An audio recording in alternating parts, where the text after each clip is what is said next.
nous allons pouvoir mesurer la valeur à tous les niveaux de l'entreprise, au niveau stratégique, au niveau tactique, au niveau opérationnel et également au niveau économique.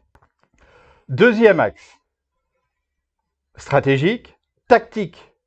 Comment choisir des programmes, des solutions? Comment aller chercher le meilleur programme, le meilleur programme de formation dans le cas existant, ou la meilleure solution?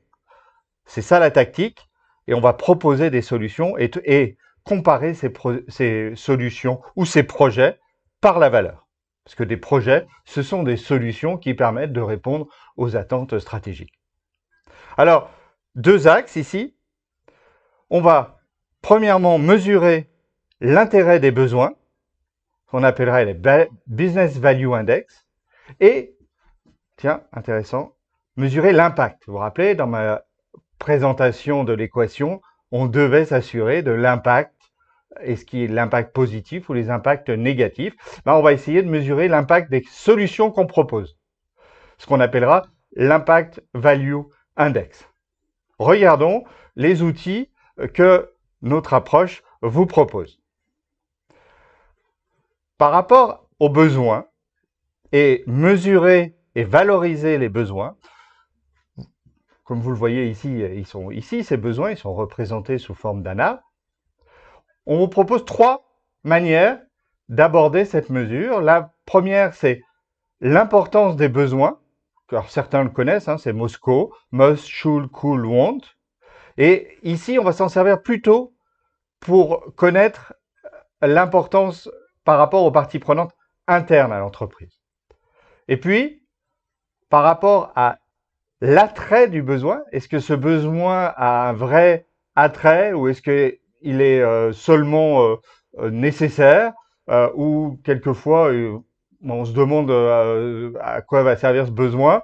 Ben, on utilise le modèle Kano qui permet d'identifier, alors je ne vais pas vous l'expliquer ici, mais c'est une manière de questionner le besoin, s'il est présent, s'il n'est pas présent, et de se rendre compte qu'il peut être obligatoire, attractif, attrayant, ou quelquefois seulement proportionnel, c'est-à-dire que s'il est là, eh ben, ça nous enchante, s'il n'est pas là, ça nous désenchante, de manière proportionnelle. Donc là, on va définir par rapport à ses besoins cet attrait. Et puis, dernière chose, est-ce qu'aujourd'hui, ce besoin est satisfait?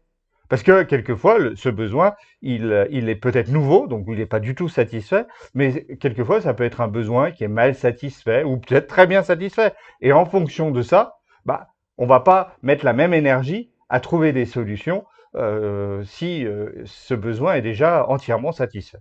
Au final, vous voyez, on a représenté sous forme colorée le résultat de cette approche et on va pouvoir ainsi définir le Business Value Index. C'est la somme de tous ces critères qu'on vous propose. Une fois qu'on a associé à chacun des besoins et valorisé ces besoins en termes de MOSCO, de Kano et de cette satisfaction, on va aller rechercher des solutions. La recherche de solutions, pour chaque bout d'arbre ici, cherchons les solutions qui permettront d'y répondre. Alors, dans ce cadre des formations, de programmes de formation, quelle formation permet de répondre à chaque besoin qui a été exprimé? Alors, il y aura des formations, il peut y avoir plusieurs types de formations. Par exemple, il y avait une attente qui était de pouvoir parler chinois. Parler chinois, il peut y avoir des formations directement aux langues, il peut y avoir des outils de traduction qui sont proposés, etc., etc. Donc, il y avait aussi dans les attentes faire de la visioconférence pour pouvoir vendre nos produits. Là, pareil, on peut faire des formations à Teams de Microsoft, on peut faire des formations à Zoom, voilà, plusieurs possibilités nous sont apportées, sont proposées pour répondre à l'ensemble de ces besoins. Et voici ici la liste des formations qu'on a identifiées par rapport à ces besoins. Ces formations, eh ben, on va les valoriser. On valorise ces solutions, on valorise les projets.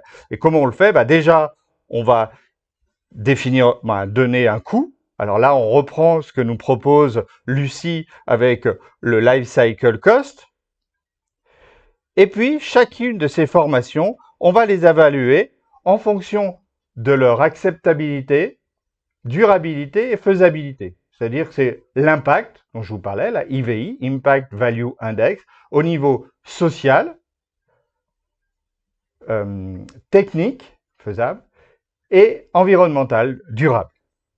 Et là-dessus, on met un poids. Alors, ces poids résultent d'une recherche et d'une réflexion autour de ces trois éléments.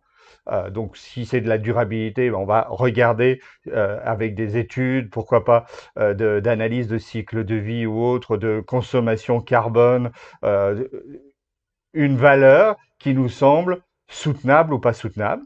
Et pareil pour l'acceptabilité, est-ce que les personnes qui vont réaliser cette formation, est-ce que c'est acceptable pour eux? Est-ce que ça sera facile en formation? Est-ce que ça sera facile à comprendre? Ce sera plus difficile à comprendre, etc. Donc on définit ces niveaux et on identifie un index d'impact, de valeur de l'impact.